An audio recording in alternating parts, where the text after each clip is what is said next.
Hello, and welcome to the Quarterly Romance Book Club. I am joined today by my friend Chloe, Brunette Bibliophile, and Gigi, Books After Cafecito. And today we're going to be talking about the partner plot. We're going to kind of go over initial thoughts, and then we'll jump into spoiler territory. But before that, you can both share your thoughts, but I will let you guys introduce yourself. And Chloe, since you're right next to me, you can go first. Hello, my name is Chloe. I run the Instagram Brunette Bibliophile, and I'm still occasionally on YouTube. This was my second Kristina Forrest book. I read uh, The Neighbor Favor, the first one in this little series, a couple of weeks ago, and it was fine. But this one I actually enjoyed a lot more. I gave it 4 stars. Um, I I have a couple of notes, but nothing that I want to say now because I want to keep it for the discussion. But overall, I enjoyed this one. 4 stars.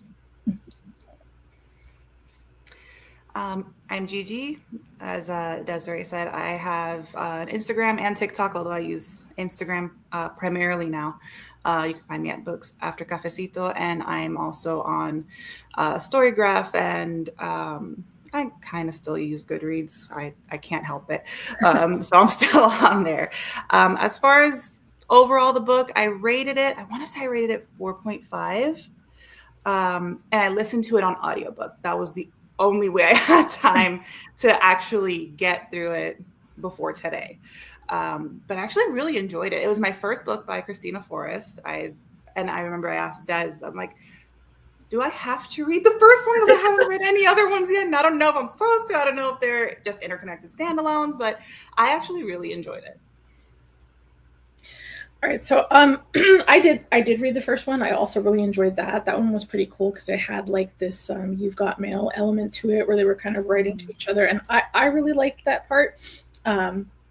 But I did really enjoy this one, and I think part of that was just because I really like, or I'm learning that I really like second chance romance.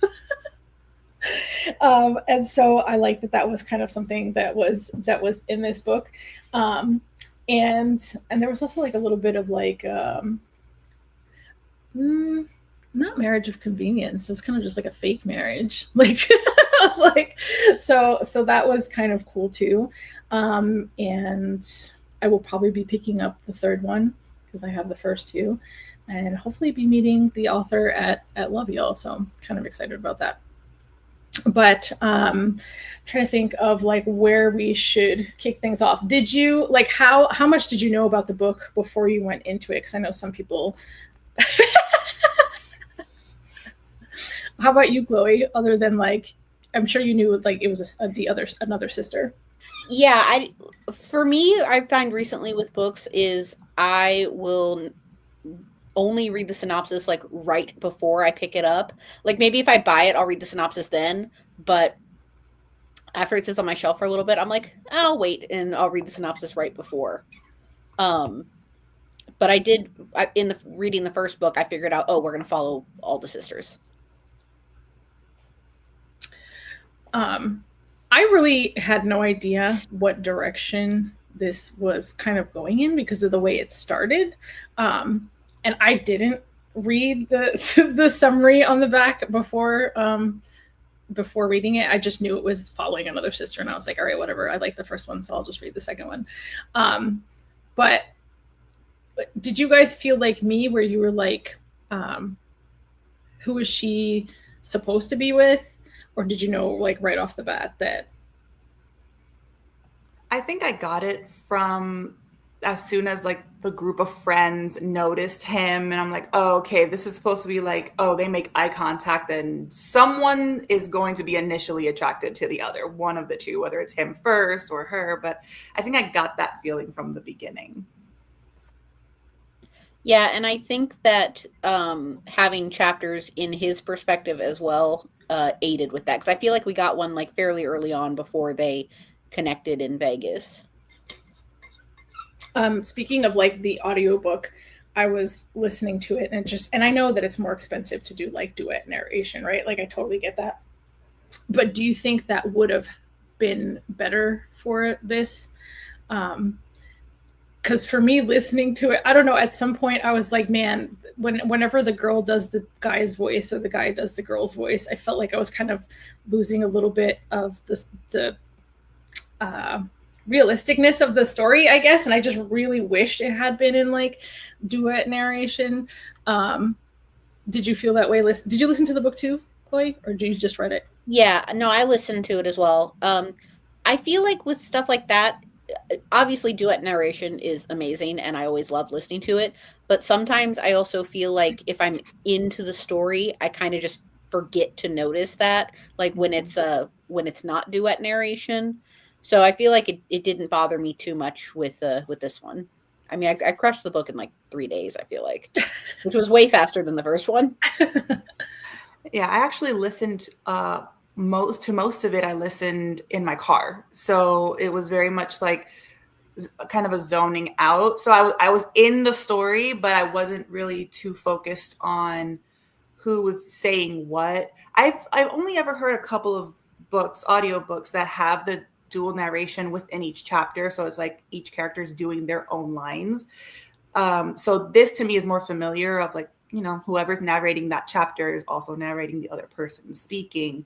The only time it threw me off a little bit, which I did notice in the audiobook, was sometimes the female narrator would almost get confused.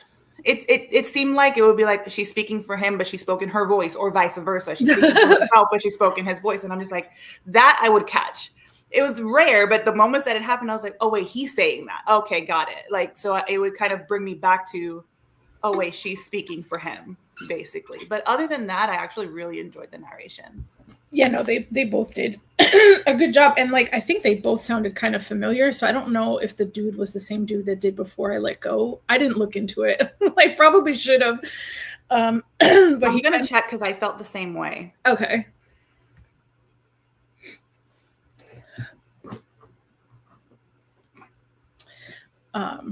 So while she's looking that up, feel free to jump in with any of your notes or thoughts or whatever, Chloe. Well, something I was thinking about with like enjoying this book more than the first one is, you know, I don't mind a You've Got Mail retelling or vibe because I've read other books like that and I've really enjoyed them. With the first one, I think my thing with it is you get the first, you know, hour of the book is all of their emails and you really connect with them in email form. But when we switched to all of a sudden the emails are done and we're actually with these characters, it didn't feel as like we knew them, even though they were the same people. But with this book, everything is kind of sprinkled throughout the whole book. So I feel like that's what I enjoyed more than having it all info dumped in the front. And I got to step away for just 1 second. I'm sorry. Okay. So based on what I'm finding, it's actually not, and that's what it reminded me of. And I think it's Jacoby. I can't remember his name from Before I Let Go and like all of Kennedy Ryan's audiobooks. He sounds similar, but they're not the same narrator. Okay. But that is the feeling that I got when I was like, man, he sounds really familiar. But I'm looking through, at least on Audible, all the books that he's narrated, and I don't see any that I've actually listened to. Is it, because I know sometimes some narrators have more than one name. That could be it. Yeah, that's true. Oh man, now I don't know. Yeah, I'll have to like double check. But yeah, his voice sounded very familiar. It did. But I don't think I said this in the beginning, but this is a Black romance. And you back, Chloe? Yes. Okay. I just really loved both of these characters. I felt like they were so unique, and I don't know, because it wasn't necessarily the focus, but I loved hearing about his work as an English teacher. Like that was just really fun for me, but not just like what he was doing and how he was connecting with students, but also like what they were reading. And maybe this impacted me a little bit more just because my son read the things they carried. when he was in school. And so he was like trying to get me to read it, and I haven't read it yet. I have to go back and read it. But just like the fact that that was the thing that they were talking about, I was like, okay, this is another sign that I need to go and read the things they carried. But overall, like, how are you feeling about the main characters? I mean, I think Xavier, like being committed to being a great teacher and like being committed to the kids is part of what made him a really good main character. And even though it's not very prominent in this book, it did feel like a small town romance also, with her having to be back in her hometown. Yeah, I agree. And I also feel like throughout the book, both characters have a really nice amount of growth individually, as far as figuring out, like it took their relationship to figure out what they actually needed individually in their own lives, as far as progress that they make with their careers and what they really want versus what they thought they wanted. That was something that I really enjoyed from the tale. What are your thoughts on it? And I don't know if either of you have ever had this happen to you, but of like somebody in the relationship breaking up with the other person because like they feel like it's for their benefit, or it's just better for them. They're doing it for them because they're like looking at the future and being like, oh, it's better to do it this way. I'd rather you just like talk it out. Like, how do you know what's good for me without a discussion?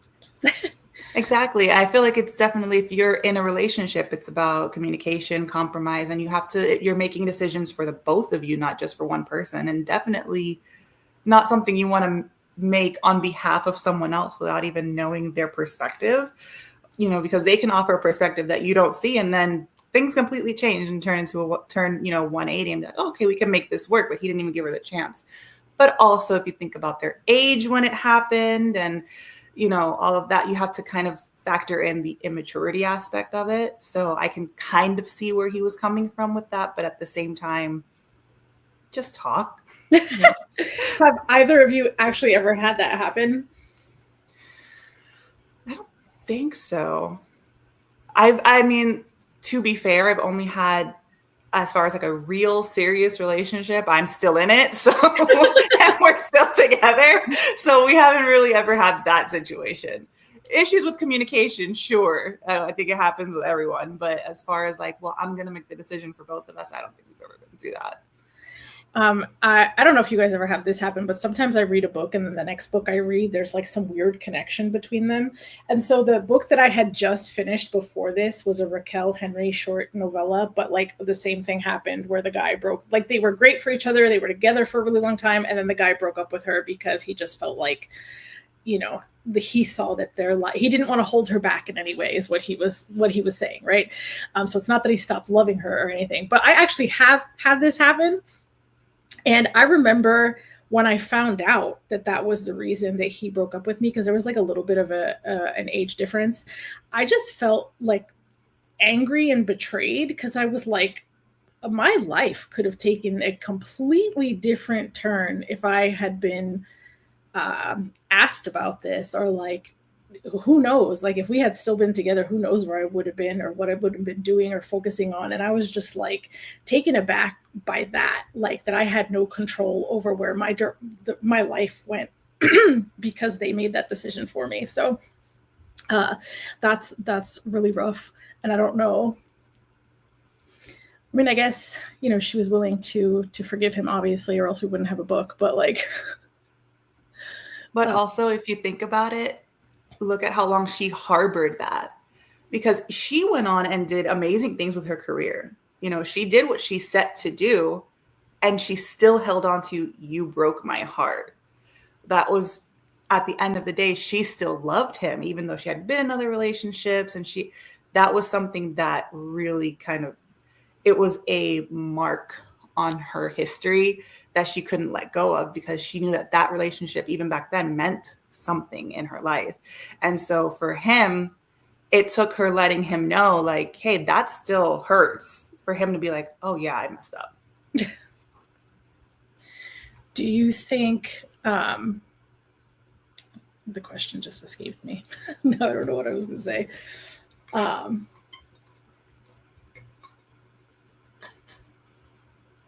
Man, I really lost it. Sorry.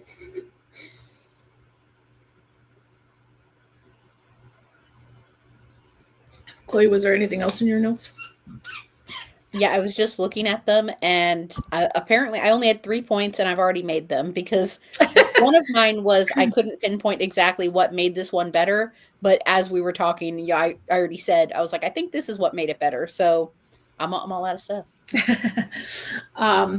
Okay. Oh, what I was going to say was, do you think it was, how much of a role do you think the fact that they were kind of each other's first love played in it? Like, do you think he was just the right person, or do you think, being their first love was a big part of it? I think they had similar goals in life, as far as like they were very determined. They saw a very similar future and saw each other in their future, and so that almost solidified that for them and for each other. Versus, because a lot of first loves, I feel like they're monumental, especially when you're younger, you're in high school, and it feels like this is like the next big step. And I feel like you automatically see yourself with the person that you're with at that moment, of like, we're going to take this all the way and we're going to do everything together. But because their goals were so lofty, but they both had not just that faith in themselves, but in each other, that they were going to accomplish those goals, it felt like this just feels right. Yeah, and I think they had like a lot of memories to fall back on. So while they're in this like strange fake marriage situation, you kind of can't forget about the good memories. I know it was kind of like the driver for them to be like, maybe we should stay married and kind of do something with this. But I was like really taken aback with her in that interview and saying, "Oh, my husband." Like, I was like, I think I probably gasped out loud. I was like, she did not. Right? I was like, that's kind of ballsy, but okay. I also like the turn of, because usually you hear, the fake marriage or marriage of convenience. It's still very much a real marriage. This one wasn't. This is very much like, oh, we thought we did something, but we really didn't. Oh, thank God. But you know what? Let me still use that. It's like, hold up. I mean, I guess it takes the pressure off in a way of like, okay, if we decide to cut this off or end it or whatever, it's not like we have to go through the whole legal battle of it, or it's really not real to begin with.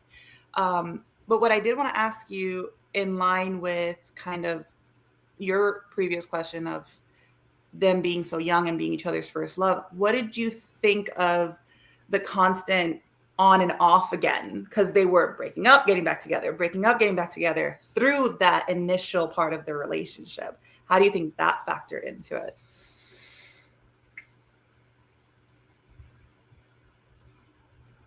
That, I mean, if I were to like think about my first love, that's how it was with us too. But it wasn't the best relationship. So like, but I feel like emotionally, like it makes sense, because if you listen to Esther Perel, I think her name is, she talks a lot about like infidelity and how to keep like the love in a marriage, and that so much of that is about experiencing anxiety and like, be the fear of like losing it, because when you feel too secure, you kind of lose some of that desire and that magic. So if they were kind of like on and off again, I can see why that still kind of kept them wanting to come back with so much desire. Any thoughts on that, Chloe? I mean, I think part of it goes with also the being so young at the time, even though they had like this great relationship, this great love. You are still very young at that age. Wait, Gigi, when did you meet your husband? Was he your first love? So wait, sorry. Oh, sorry. No, go ahead. I think Will was my first love, if that's where we're at. Okay. Yeah, I would say so. I had it's hard to call it a relationship because we were so young. There was one person before him, but it was very much that puppy love, like when you're really young. Like when I say really young, like I think we were 8 when we met. And then we had this like ongoing, like our parents were like, oh, they're going to get married when they get older. And like both families were very close knit. And like his sisters called me their sister. And it was very much like one of those, like, oh, you're going to get older and you're going to get married and you're going to have a family. And we're all going to be family always, that kind of thing. And so by the age of like 14, 15, it was like, yeah, not anymore. Like we loved each other, but not that way. And then after that, I didn't really have any other relationships until I met my husband.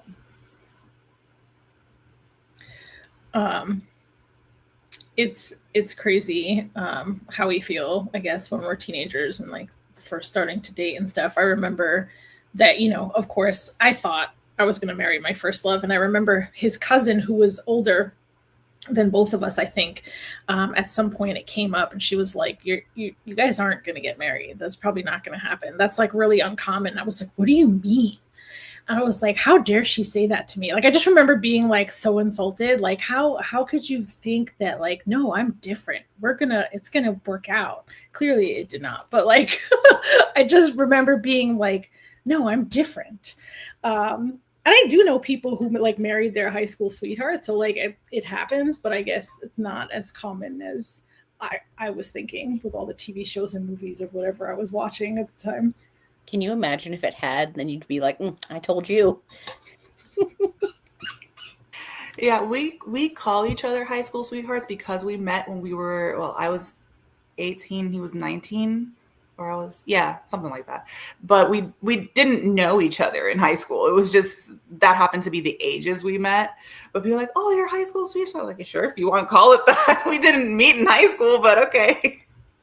Did you guys, like, how did you meet? Like, did you go to college together or like? No, we actually met at a mutual friend's baby shower, believe it or not. Yeah. So it's so crazy because where we both lived in Tampa, actually, we grew up in the same circles. Like once we got to know each other and we were talking about, oh, I know this person, and oh, I don't know if you know this person, but so and so's like, yeah, I grew up with them, and all. And so we were always in the same circles and had never met prior to that until my friend was like, hey, I want to introduce you to somebody. He's really close friends with my husband. And so at her sister's baby shower, we met, and he didn't even want to talk to me because I always looked older than I was. So I was like, obviously I was dressed up. I had makeup done. And you know how Latinos do their party. It's like, it's a whole extravaganza. So I was dressed up and everything. And she ended up confronting him at the end of the night. Like, why won't you talk to her? He's like, she's too old for me. It's like, she's younger than you. What are you talking about? So yeah, it was funny. But yeah, it was, I feel like it was a very wholesome place to meet someone compared to everywhere else we could have met. We met at a baby shower. Oh, that's awesome. Let me think.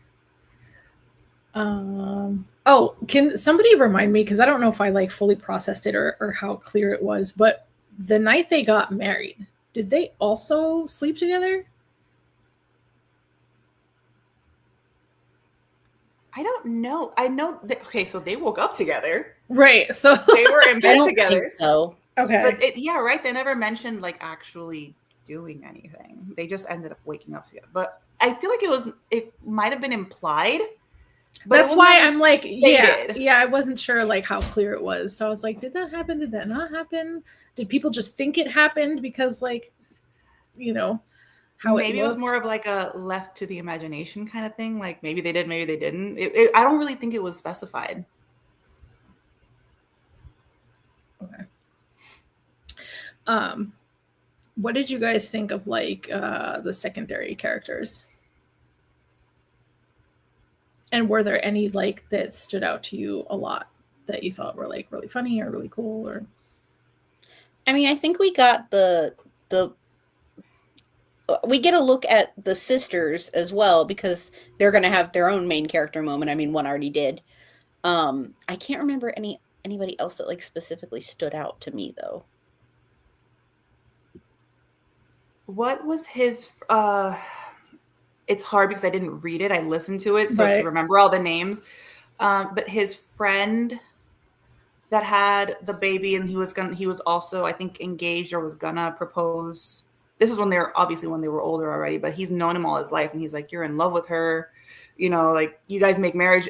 At one point he said, you guys make marriage look so easy, because he knew they weren't married for real. He was one of the few that knew about the pretense of it. But I kind of like, even though he didn't have such a huge role as far as any kind of motivation one way or the other, he did kind of put it in his face, like, you know, you two belong together. Like, why are you trying to avoid it, basically? And I loved the sisters too. Yeah, I feel like each of the sisters, you know, they have their own personality. So I'm glad they're getting their own book and own story and own romance. What did you think of the parents? I think the mom, I wish she had actually taken a moment to maybe listen to her about like, hey, we don't want to do anything huge or just have a family thing, because then it's like when it came to light at the end, it's like, now you're going to be like embarrassed in front of all these people for no reason when you could have just kept it chill. Yeah, and in that same line of thought is like, they were so concerned with how they looked to everyone else when she first found out about, oh, you went and got married and didn't tell me. It was more about, how is it going to look to everyone else that your parents didn't even know or weren't there? It wasn't like, I would have loved to be at your wedding because you're my daughter. It was more of the facade of it, of like, what are people going to think? In it, like, you know, her mom was kind of like, you didn't even ask us if you could marry our daughter. And I know that's a thing that people still do, but I'm curious, do you feel like that's an overly traditional thing? You know, do you believe in that? Do you?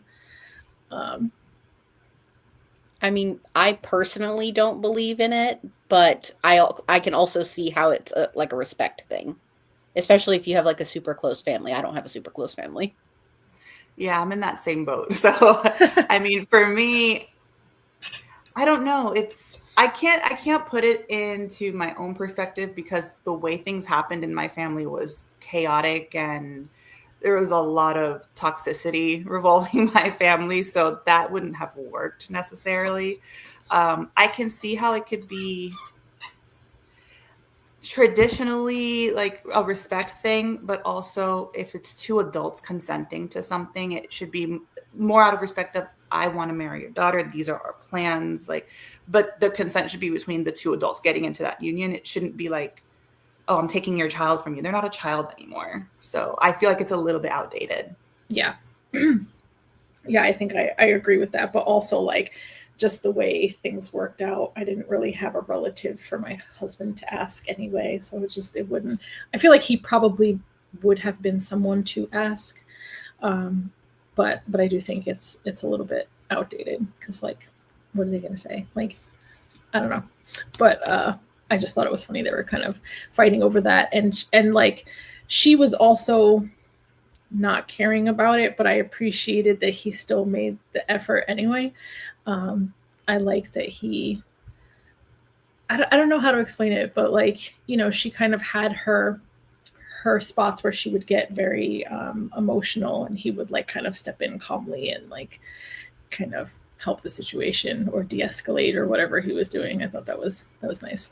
Yeah, he was kind of like the peacekeeper. He tried to keep everyone, you know, level-headed and just like, you know what, we're sorry, kind of, you know, smooth things over for the whole situation, which he did not help, because she wanted to come clean and he said no. So he is very much to blame for this as well. The other part that I think I kind of missed was her hurting herself, like her hurting her foot. What was it that? I feel like I like blacked that out too. Didn't she didn't get hit by a car, did she? I feel like it would have been more extreme. So I think she stepped in front of a taxi. So when I heard that part, I immediately pictured the wedding planner You remember that movie with Jennifer Lopez and Matthew McConaughey? That Yeah, she's I going haven't across seen the it, but street. yeah. Oh, she's going across the street and her heel gets stuck in one of the manhole grates. And she ends up like twisting her ankle, and he ends up having to go like rescue her from in front of it. Like that didn't happen, but that's the scene I saw when I heard the story. I was like, oh, she almost got hit by a car. She fell. She twisted her ankle. That's the scene that I pictured. If you look up that scene, you'll be like, oh yeah, that's what happened. I mean, like, I know I got to a part where they were talking about a cast, and I was like, a cast? so I was like, clearly I missed something.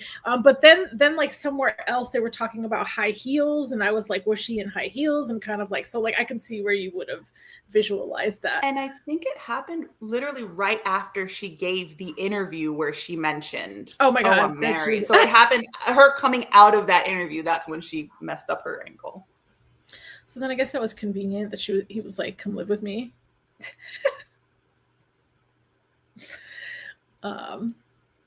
Is there anything else or any specific points you guys would like to talk about? Was there anything that like really stood out to you? I mean, I was just along for the ride, really. And I'm glad that I liked this one more, because I feel like if I liked it about as much as I liked the first one, I probably wouldn't read the third one. What did you end up giving the first one? That is a good question. 2 stars or 3 stars? Or like, I want to say it was 3, but let me double check. It could have been 3.5. I feel like I read it like maybe like 2 weeks before this one. I gave it a 3. It was just okay. Yeah, I still have to read it. I have had that book on my TBR for pretty much probably since it came out, and I haven't touched it. So this was my first one, but I don't know, it gave me hope for the other ones, like that. Oh, this, you know, I like the writing style. I like the dual POV. Something that I think stood out to me, honestly, was his, oh my gosh, I'm sorry, I have to keep looking at, is this Xavier? Okay, because I read like 3 books at the same time, so my characters keep getting mixed up. The way that he was so determined to get that position at the university, even though everything was telling him this isn't the right fit for you, this isn't going to work for you, he was so determined to get that position because I feel like because of his injury, he felt like he failed. And so the way to rectify that was to get this assistant coach position. And in a way, anytime he spoke to Violet about that, it made her sound like she was being a little bit aloof about it, of like, oh, it's not that big a deal, or you don't need that. But she was actually being extremely supportive. And the fact that like, you're doing really good work where you are right now. Like what you're doing is actually important. And then on top of that, why do you want to deal with this guy who is obviously horrible, who the coaches that already work for him seem miserable every time he sees them? But he was just so, he had such blinders on. He was so narrow focused on that position that he just wasn't, I don't think he was really listening to himself, because I think he really wanted to stay where he was at because he felt good where he was. He just felt like then it seemed like he didn't go anywhere with his career. I agree with you, though, that the injury kind of made him feel like he had failed at something. So he was kind of trying to make up for that aspect of it. And I feel like that can just be really challenging. What do you guys think of like just the way things ended? Did everything go how you were expecting?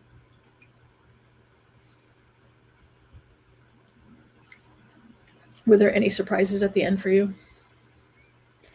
I mean, I liked that everything kind of wrapped up nicely, and that they kind of worked it out with like her busy schedule and him staying in town. I like that she is coming home, essentially, if that makes sense, like to her hometown. Yeah, that was, I guess, one of the big not conflicts. It was almost like the resolution that Xavier was seeking was having them compromise in where they would live and how to do things so that they could stay together, because he didn't want to lose her for a second time. And he was taking on the majority of that it was almost guilt leading him when it came to how desperate he was getting for that, because he knew he messed up so bad the first time that he didn't want to mess it up again. And he was almost trying to overcorrect when, you know, at the end of the day, what he really needed to do was make up his mind about what are you going to do with your career? Like really make a decision and then try to figure out the rest of it. But I am glad that that worked out. I'm also the ex. I was just about to bring him up. I was going to be like, let's talk about Eddie for a second. I don't want to, but I want to, because, oh my God, he was horrible. Oh, so I like the little confrontation they had. I was like, get him. You know, you need to get, I'm glad he didn't all the way, because, you know, we didn't want any legal troubles. We didn't want police involved, but he was so slimy and manipulative. Yeah. And every time I would hear like his lines, I'm just like, ew, go away. Please go away. Why are you still here? Go away.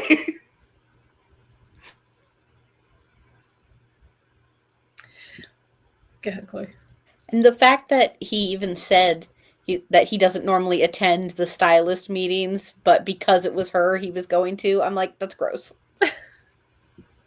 Oh, when he tried to throw her under the bus of like, oh, well, this is an after party. She doesn't have to be here. It's like she's catering to her client, who happens to also be one of her best friends now. But you're trying to make it seem like she's there for you, you know, without saying it, to try to make this guy insecure. Oh, every time his lines came up, I was just like, please stop talking. Couldn't. So I think what I was kind of reflecting on was that Violet and Xavier had this moment where they were talking about their exes, right? And like, I think she says like, oh, they were talking about somebody else, I think. She was like, why do people stay with the wrong person for so long, kind of? And then he basically says to her, well, if Eddie hadn't cheated on you, despite the fact that you just said you didn't think he was the one, you would probably be married to him right now. And I was like, like, yeah, that would probably have been the case. And then I'm glad that she kind of looked at it as a wake-up call for her to realize that he wasn't the one. But just thinking about how many people stay together even though they're clearly not the right person for each other. And I remember when reading The Neighbor Favor, them talking about her getting married and how they hadn't been together very long. And I was like, this has red flags written all over it. Like, you're not even the main character of this book, but there is a problem here. And sometimes, like, I mean, I guess I'm sure people have reasons for why they want to get married, but I see, like, there are some people who have, like, terrible first marriages and then terrible second marriages. And, like, I know that people are allowed to do whatever they want, but, like, at some point, why are you continuously getting married? Like, just be with the person that you love, and then, like, I don't know. It just seems like sometimes it's failed marriage after failed marriage after failed marriage. And that's a lot. Which probably would have ended up being her situation with Eddie if they would have gotten married. He was already cheating on her. And if she wouldn't have found out, that probably would have been their ending anyway. So if we think about a different side to marriage of convenience, that's exactly what it was. That's what she described it as. It was just convenient. Their lifestyles were similar, and they knew about each other's, you know, schedules and how they would probably going to rarely see each other. So there wasn't, she might have had some type of love for him at some point or some type of affection for him. But then there's always the flip side to that of, is love enough? Which is, you know, I love this person. I love their personality. I love their goals. But do our lives match? Do our lives fit together in a way that we can actually make a relationship, a long-term relationship, work? And I feel like that was her insecurity. Like, are they going to be able to make it work? On top of the fact that she was still hung up on, is he going to break my heart again? So she was very conflicted throughout, I would say, like 80% of the book. If she had been, like, the only one to know that he had cheated on her and like, it hadn't embarrassed her, like she said, do you think there's any chance that she would have forgiven him? like if it had not been so public? I don't know, because I feel like even without it being public, her ego still would have been hurt because of who he cheated with. Because right. it was her client. Right. And it was someone who she also considered a friend at the time. So I feel like either way, it still would have been too much of a betrayal for her to stay. I also thought it was like super gross for him to imply that like the reason he cheated was because she like worked so hard, or like whatever, dude. And it's a double standard, because you know that if she would have cheated on him, it would have probably been all over the tabloids. He would have put it there. The first chance he got, it would have been like, oh, well, it's her fault. She cheated. Like, it's, yeah, he was just, I can't with him. Yeah, go on. I don't know if I have too much more to add. So unless you guys have something.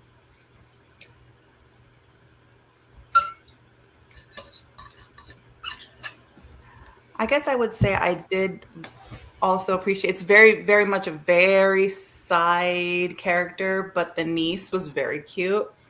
Her relationship with her niece, and then you see Xavier also getting along with her and doing schoolwork with her and stuff. I feel like that was kind of a look into their future of what could be if they were to ever have kids, which I thought was a nice little tidbit to add in there. Yeah.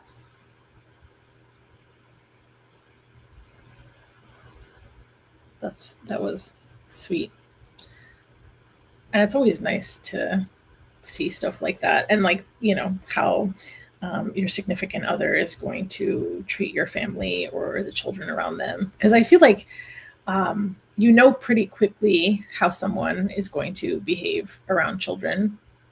Like, I feel like I don't think people fake that very well. Usually, like, someone who's annoyed by kids is always like immediately annoyed by kids and very impatient around them and stuff like that. So that is sweet. Yeah, and that was something that was very apparent just with him being a teacher, even though the kids are older.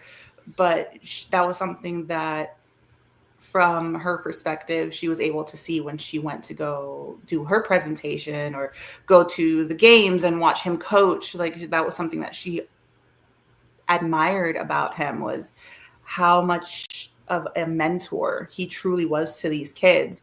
And I think that's why she put so much importance on the fact that, like, what you're doing here is good. Like, why do you have to leave?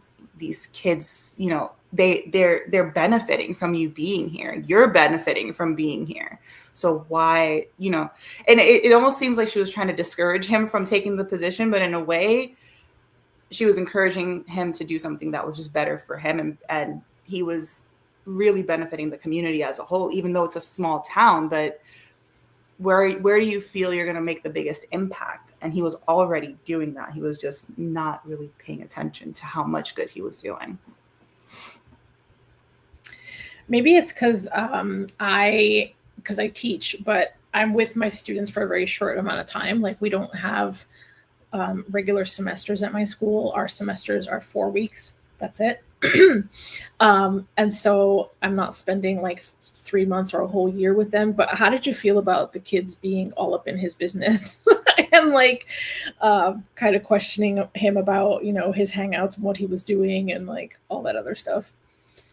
I can't remember what the grade was that he taught, but when I worked at the daycare and I had like the older, like 5th graders, I feel like that's normal. Yeah.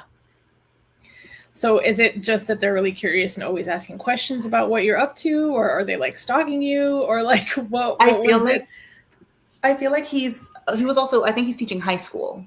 I believe so that already he's dealing with a bunch of chismosos. Yeah. A bunch of like little, like, all they want to do is gossip, that they feed off of that and off of social media. So they're used to like being up in everybody's business.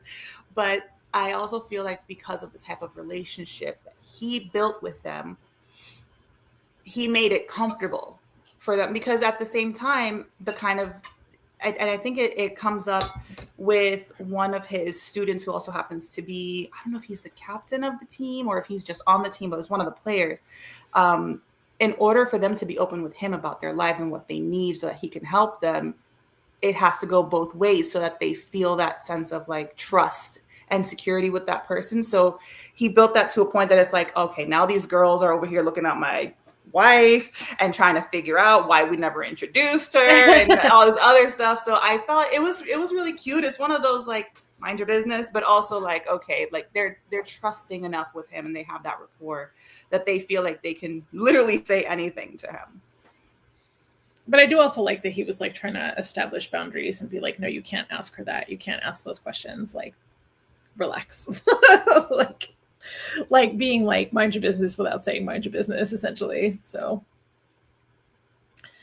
all right. Well, if you guys want to just do final thoughts, I guess we can move into final thoughts on The Partner Plot by Kristina Forrest. Overall, I enjoyed it. I gave it 4 stars. I do anticipate reading the 3rd book, probably picking it up from the library. So I'm glad that the first book for me wasn't like a complete turnoff, and I stuck with the books because I enjoyed this one much more. So Chloe's kind of making me appreciate the fact that this was my first one. So I'll still go and read the other ones. But I feel like this was a nice introduction to this author for me. And yeah, I think one of the biggest parts about the book that I just appreciated throughout was the fact that the marriage was actually fake, that nothing, they didn't go and actually get married, and they just kind of kept up a pretense.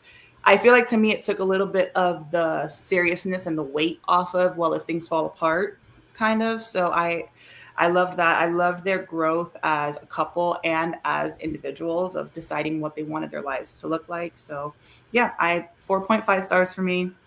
I'm looking forward to reading more. So I give it 4 stars, and I really liked it. I liked the tropes that were in it. I liked their friendship and their communication and the way they would joke with each other. I do also agree with you about, kind of some of the weight of the marriage was taken off by the fact that it was like fake. So that it just gave him an opportunity to kind of get to know each other again. There also was a line that I thought was pretty interesting. It was about how, when you're a teenager, that core version of you kind of stays the same. And I kind of agree with that. I believe that, like, there's just, maybe as teenagers, we're a little rough around the edges. And as we grow up, hopefully those edges kind of smooth out a little bit. But, I like that he was kind of reminding her, like, no, we do know each other. Like, so that was nice. I don't know if the one before this was her debut, or does she have other books? I want to say it was her debut, but I'm not 100% sure. Okay. I'm going to go back and see if she has other books out. But I definitely enjoyed this, and I look forward to reading the 3rd book. So I do not know where my copy of the next book we're reading is. I don't remember the next book. I know the 2 of them. I don't know which comes first. Okay, hold on. Let me see if I can pull it up real quick.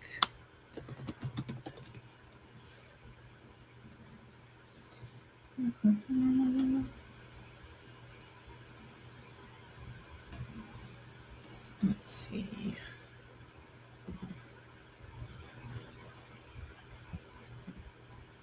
All right, so the next book we're reading is How to End a Love Story by Yulin Kwong. And I knew that sounded familiar. It's on my TBR. And the live show date will be May 4th at 6 p.m., which is probably another Sunday. So that is what we're reading for our next quarterly romance book club. If you guys have popped in, I'm trying to find my window again so I can see your faces. All right, there we go. So if you stuck around for this long, thank you. I hope you enjoyed the partner plot, and I hope you guys will come back for the next book that we're reading next quarter. And Gigi, thank you so much for joining us, and Chloe for being here. So see you all soon.